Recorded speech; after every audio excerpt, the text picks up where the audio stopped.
igitangaza Yesu, abo mu ijuru barabihamya bati ikuzo n'ishimwe ni umwana w'Imana.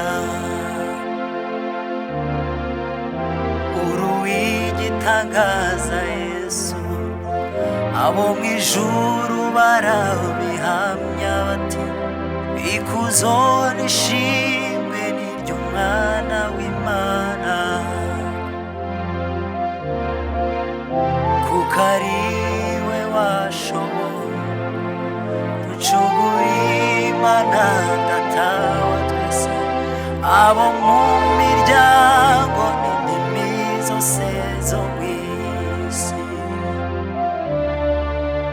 kuko ari we washoboye gucungura Imana Data wa twese, abo mu miryango n'indimi zose zo mw'isi.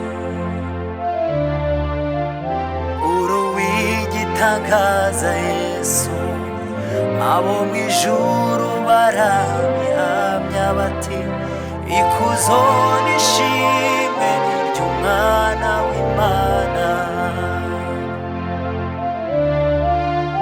kuko ari we washoboye gucungura Imana Data wa twese, abo mu miryango n'indimi zose zo mw'isi.